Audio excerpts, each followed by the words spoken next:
అదే RTV app వార్తల్ని క్షణాల్లో చదివే అవకాశం ఉంటుంది. ఒక న్యూస్ పేపర్, ఒక టెలివిజన్ ఛానల్ మీ చేతుల్లో ఎప్పుడూ ఉంటాయి. డివైడ్ అండ్ రూల్ పాలసీయే కాంగ్రెస్ది అని నిన్ననే అన్న ఒక ఇంటర్వ్యూలో చెప్పడం మీరు చూశారు. రాష్ట్రాన్ని విడగొట్టి సర్వనాశనం చేశారు. అలాగే ఈరోజు కుటుంబాన్ని కూడా విడగొట్టి రాజకీయం చేయాలనుకుంటున్నారు. కానీ ఆవిడ మాట్లాడే మాటలు, ఆవిడ వేషధారణ చూస్తే Congress getup, Telugu Desam party speech అనేది స్పష్టంగా అర్థమవుతుంది. చంద్రబాబు నాయుడు రాసి ఇచ్చిన స్పీచ్నే ఈరోజు మాట్లాడుతుంది. మీరు చూస్తే ఈ రాష్ట్రంలో 1వ కృష్ణుడు, 2వ కృష్ణుడు, 3వ కృష్ణుడు అయిపోయింది, ఇప్పుడు 4వ కృష్ణుడు. చంద్రబాబు నాయుడు అయిపోయింది, పవన్ కళ్యాణ్ అయిపోయింది, లోకేష్ అయిపోయింది, ఇప్పుడు షర్మిలమ్మ వచ్చింది. అంతే తేడా. ప్రజలు నవ్వుకుంటున్నారు తప్ప ఎవరు సీరియస్గా తీసుకోలేదు. ఎందుకంటే ఈ రాష్ట్రాన్ని, బలమైన రాష్ట్రాన్ని ముక్కలు చేసింది రాజశేఖర రెడ్డి మరణం తర్వాత కాంగ్రెస్ పార్టీ. అలాగే ఈ రాష్ట్రంలో కాంగ్రెస్ రాష్ట్రంలోనూ కేంద్రంలో రావడానికి కారణమైన రాజశేఖర రెడ్డి గారి పేరుని ఆయన మరణించిన తర్వాత ఎఫ్ఐఆర్లో పెట్టి అవమానించింది కాంగ్రెస్ పార్టీ. వైఎస్ఆర్ కుటుంబాన్ని మరి ఏ విధంగా రోడ్డు మీద కూర్చోబెట్టి ఏడిపించి జగనన్న మీద తప్పుడు కేసులు పెట్టి జైల్లో పెట్టింది అదే కాంగ్రెస్ పార్టీ. కాబట్టి ప్రజలు అన్నీ గమనిస్తున్నారు.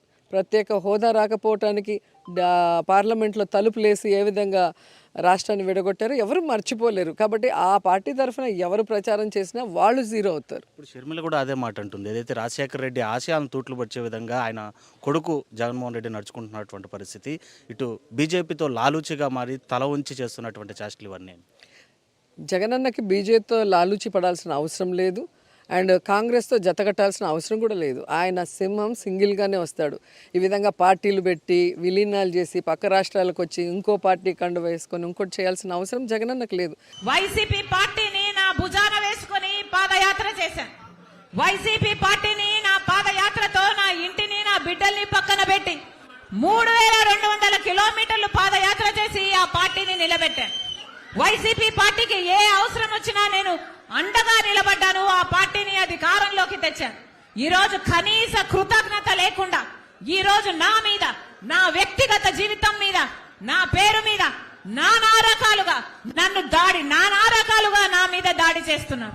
అయినా చెప్తున్నాం, భయపడేది కాదు రాజశేఖర రెడ్డి బిడ్డ. పులి కడుపున పులే పుడుతుంది.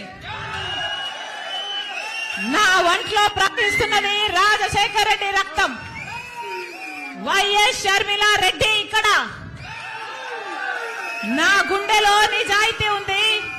ఆంధ్ర రాష్ట్ర ప్రజలకు అన్యాయం జరుగుతుంది కాబట్టి ఇప్పుడున్న ప్రభుత్వమైన ప్రతిపక్షమైన ఆంధ్ర రాష్ట్ర ప్రజలను గాలి కొదిలేసింది కాబట్టి మళ్ళీ స్పెషల్ స్టేటస్ రావాలని, పోలవరం కావాలని, మనకు రాజధాని కావాలని, మన బిడ్డలకు ఉద్యోగాలు రావాలని, రైతులకు రుణమాఫీ జరగాలని, మన రాష్ట్రం మళ్ళీ అభివృద్ధి చెందాలని రాజశేఖర రెడ్డి బిడ్డ ఈ బాధ్యత, ఈ భారాన్ని భుజాన వేసుకొని నా పుట్టింటికి, ఎక్కడైతే నేను పుట్టానో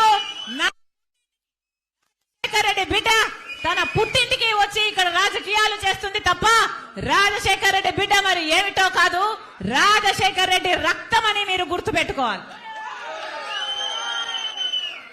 నా మీద ఎన్ని దాడులు చేసినా పర్వాలేదు, ఎన్ని అటాక్స్ చేసినా పర్వాలేదు, నన్ను ఎంత కించపరిచినా పర్వాలేదు, రాష్ట్ర ప్రజలకు న్యాయం జరగాలి.